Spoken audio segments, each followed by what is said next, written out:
welcome to another Sci-Fi Fantasy Saturday. Today, sci-fi, time travel. I've always been fascinated with time and time travel. I've read about it in science and in literature, and this is a good book, by the way, and in the sci-fi nature of it, from Doctor Who and H.G. Wells and the movies with the Rod Taylor and Guy Pearce remaking it. But I've always fascinated with time and time travel. This book I got in Amsterdam, by the way. Anyway, it's always been kind of a fascination of mine, through literature and science and movies. But also, in war games, because war games themselves or any historical game, are kind of like time travel. I mean, you're going back in time and you're reliving a moment in time and making different decisions and dealing with different aspects of a battle or terrain or political environment or economic environment or the weather, and making different decisions based on that and reliving time in a different timeline. Maybe I'm going too far on the war game aspect, but in a sense, all historical games and war games are a little bit of time travel. So I've always been trying to find that perfect time travel game, mainly in the hobby game sense, not in the sci-fi hobby game as opposed to in the war game sense, and really have not found it. Today, I'm looking at trekking through history. Now, is this it? Is this my holy grail? Is this the missing link? I don't think so. I know a little bit about this game. It's relatively light. It's more of linking historical events together based on time. So this isn't going to be the holy grail, so to speak. But that doesn't make it a bad game. This is an interesting game. It's somewhat light. I think it's a good family weight game. Where you can actually learn a little bit of history as far as putting some time events together. The play is not that complex. It plays solo. That's always a plus in my column.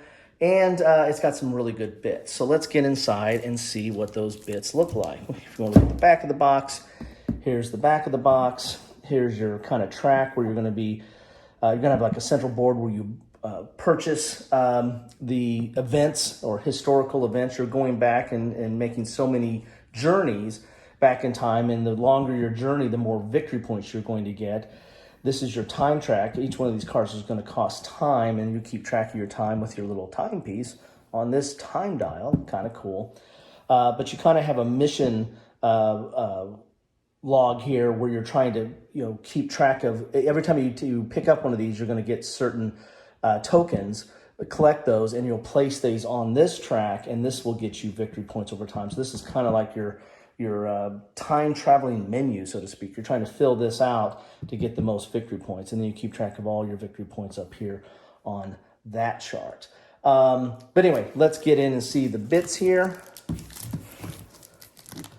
It says 2 to 4 players, but I'm pretty sure there's a solo aspect to this.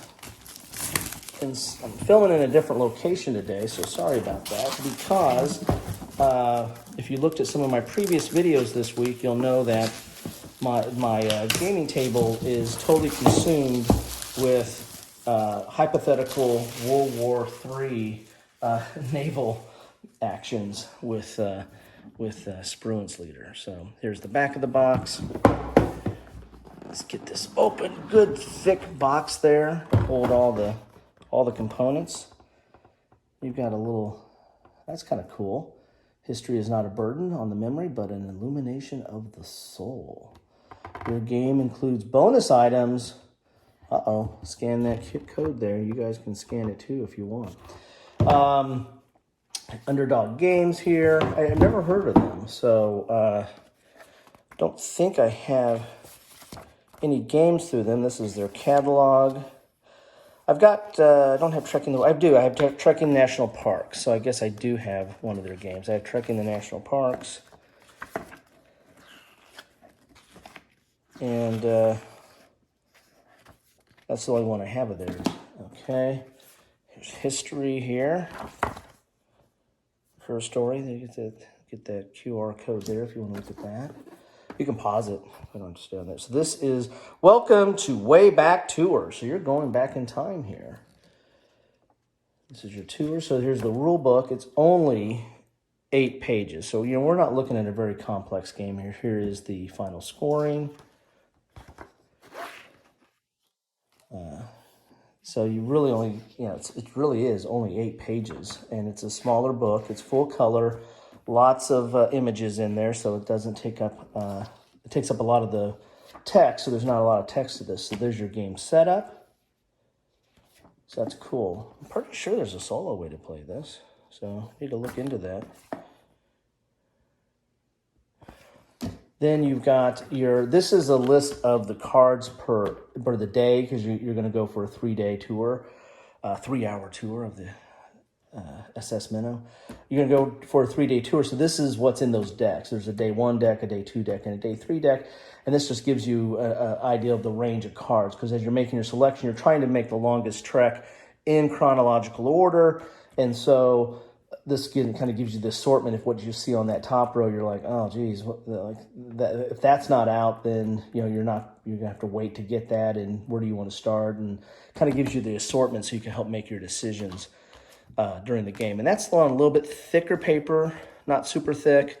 But it's got a little bit of a linen finish to it. That's nice. Here is your time wheel.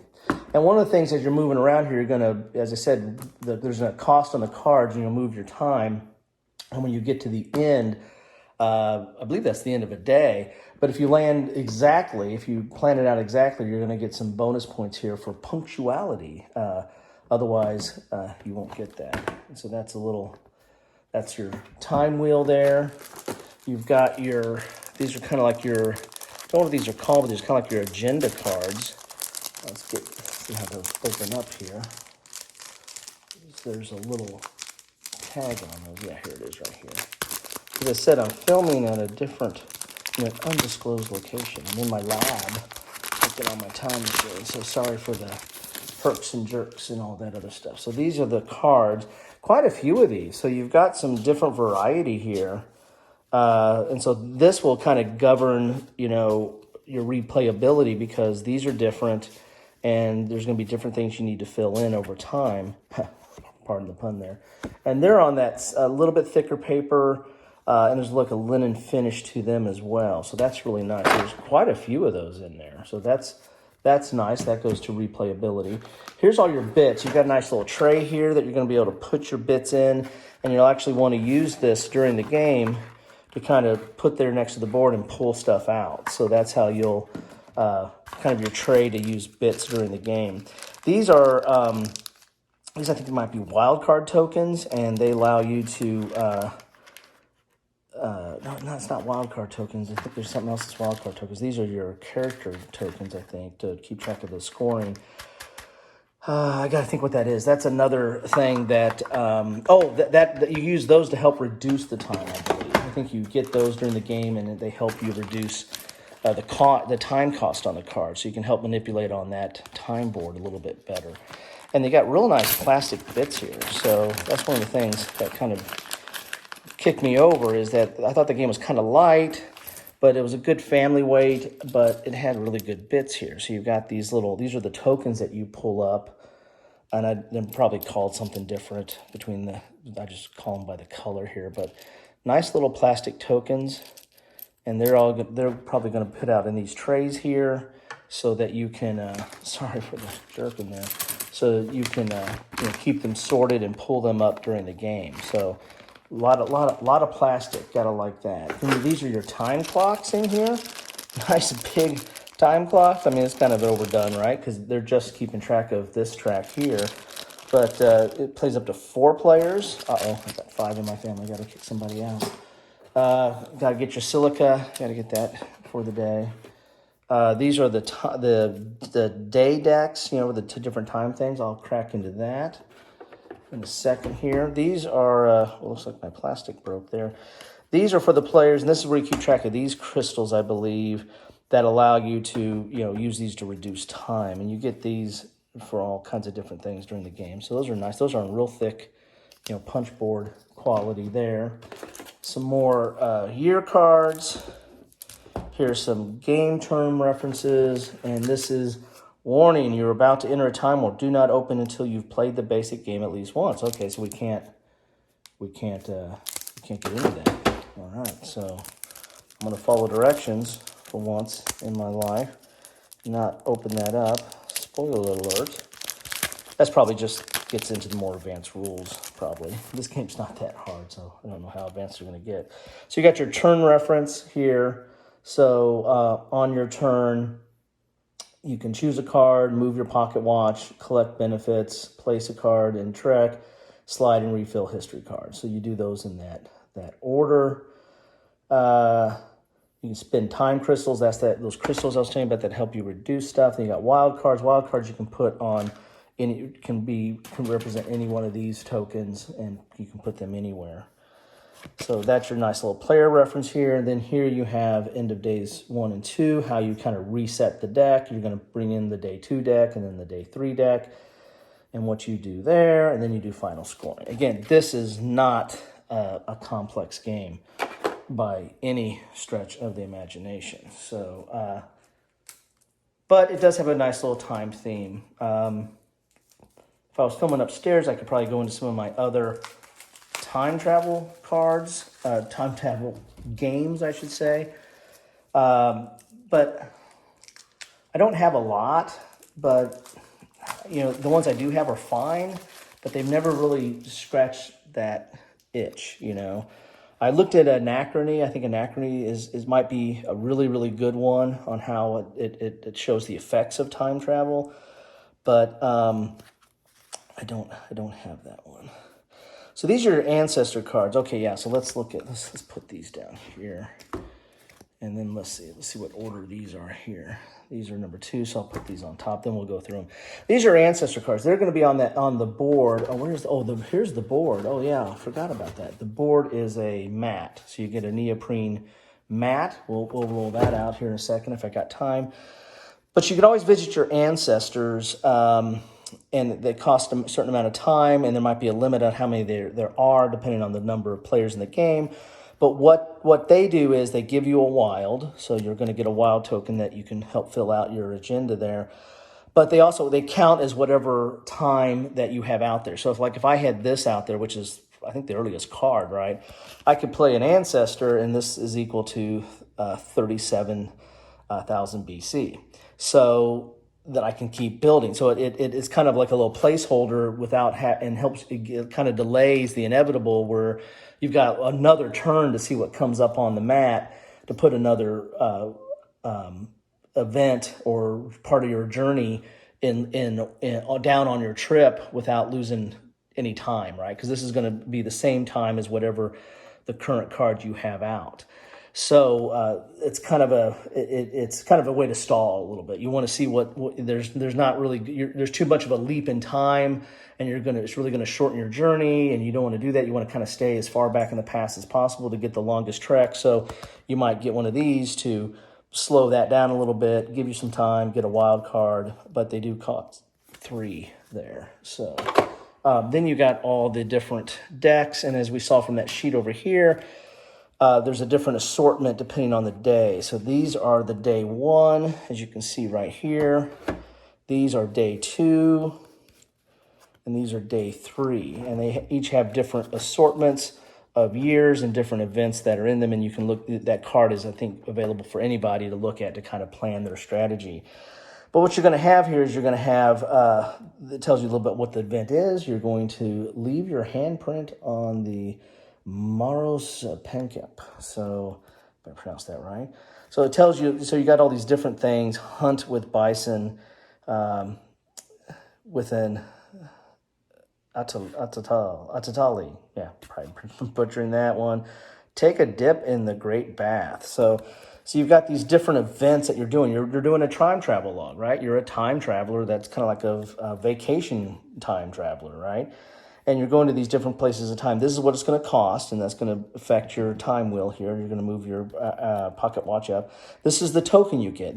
These also, where they're going to lay on the mat is going to give you some tokens as well. But the cards themselves will give you a token as well. So some of these give, like that one gives you 2 tokens. Of course, it costs 4 time. 2 tokens. Look at that one right there. You get 3 different tokens, or 2 of the same and 1 of another one. Costs 4 time though. Anyway, so you're trying to look at that one. You're trying to lay these out, and you got to put them in sequential order, and that's your trip. And you're trying to get the longest number of trips, because you're gonna get victory points for that. So look at that one, 5 time, but you get 3 different tokens there. So track Venus at Chichen Itza. I've been to Chichen Itza. That's kind of cool. All right. Well, not in 900 though, as far as you know. So this is all the art's really good. I mean, that's kind of cool art there. Very clear. There's not a lot of icons. It's really a token collection game. And on the back here, you've got a little bit about it. So here's where you get, some of the history lesson. I love history. So you get a little bit about that event. Now, if you're in the heat of the game and you're playing the game, you're just looking at this stuff right here. But, I mean, if you got some time between turns, you might pick this up and read a little bit about what you just did on this card. So that's your day 1 cards. I'll put them right now. Here's your day 2 cards. And again, there's all kinds of different things, and they go up in time. They're not necessarily all sequential. Like the day 1 is not all the oldest. There's a range in the day 1, there's a range in the day 2, and there's a range in the day 3. So, but they tend to go up a little bit in time over time. Here, the Gettysburg Address. Look at that. I like that. So, anyway, so that's day 2, and then you've got day 3 here, and that's the game. I mean, it's buying these cards with time, laying them out in sequential or chronological order to try to build the longest trip, and then collecting these tokens, which helps fulfill this and gets victory points. But also, you're going to get a victory points for the longest trips that you have in your itinerary. So there's some of the different cards from day 3, and then let's look at the map here. And it's pretty nice how this all kind of fits fits nicely back in the box there. I mean, everything's got a place for it. I like inserts that are functional, that are not just there to save it for packing, or that doesn't really fit everything back in the box. So get this mat rolled out there. So it's a neoprene mat there. And as you can see here, you're going to have your buying row here, and then whatever card's there when you buy that. So let's say if I bought this card right here, I will get that token, and I'll also get that token. And then I'll put it on my, put those on my board here. I put the red one on this track, and then the blue one on this track, and you got to do it in order here. And then, like, once I get this row across, I'll get that victory point. Once I cover up that, I'll get those victory points, and that's how you play. Like this row right here, I get 7 victory points. So I'm probably going to want, if I have this itinerary, I'm probably going to want to go for the gold tokens there. So where they lay on the mat is going to tell you what kind of tokens you're going to get, plus the tokens you get on it. The ancestors that we're talking about goes here. And then you have the victory right here with the different treks. So if you have 11 card trek, you're going to go. If you have a 10 card trek, you're going to get 30 points. And then for every card over that, you'll get 3. So if you have 11 cards, you'll get 33. If you have 12, you'll get 36, and so on. So if you only have a 1 card in your travel log, you're going to get -3 points. And there's rules on there how you start new travel logs, right? Because you're going to run out of time. Sometimes there's no time. There's no cards left on the time track or ancestors maybe that you can stall and add another one legitimately to your trek, because they have to be in chronological order. So you might have to stop that trip and then start on a new one. And that's where you kind of bank it, and that's where you get this. So if you'll have the 4 cards, you'll have 4 points. And so based on the points you get off this, and the points you get off this, that's the game. You'll do 3 turns or 3 days, and you'll keep track of your victory points here. Whoever has the most victory points wins the game. So there you have it. That is Trekking Through History. This is what you get in the box of Trekking Through History. A lot of cool little bits here. Nice cards, a little bit bigger cards that they all have some, history on the back there, and very, very playable and functional on the front. This is where you keep your time crystals to help reduce the cost of these different cards.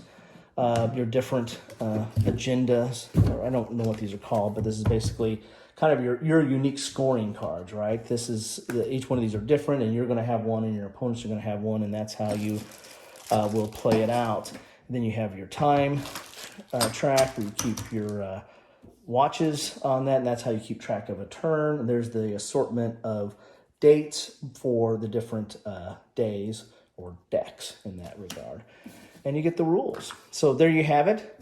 That is what you get in a box of Trekking Through History. As I said, I don't think this is my holy grail or missing link for time travel games, but not bad. I mean, I think it's going to be a good family weight game. Fun to play. I think there is a solitaire. I got to look around and find out where those solitaire rules are, but I've seen it played solitaire online, so I know you can do it. And it looked kind of fun. It looked like an easy game to play solitaire, right? Because the cards themselves kind of govern it. Maybe they don't. Maybe I don't have the. Maybe you got to get the solitaire rules separate, because I think there was a separate solitaire chart for that. I think it was like a long one of these. So maybe this doesn't have the solitaire. Maybe I got to figure out where those are at. Anyway, hopefully I can find that. But so it's at least 2 to 4 players and maybe solitaire. Let's go back to the maybe standpoint. Anyway, that's what you get in a box of Trekking Through History. I hope you found this interesting on my Sci-Fi Fantasy Saturday. Can't leave out the fantasy, even though we kind of left it out today. We're on the sci-fi piece. Anyway, thanks for stopping by. Greatly appreciate it. Love to know your thoughts on this. Drop a comment to let me know you stopped by. Let me know what you think about this. Is this, if you're a primary watcher of my channel, this is probably not your cup of tea, because it's not a war game and it's not that heavy. But even though, I'd like to know what you think about this. I do like the history aspect of it. Anyway, thanks all, and have a good one.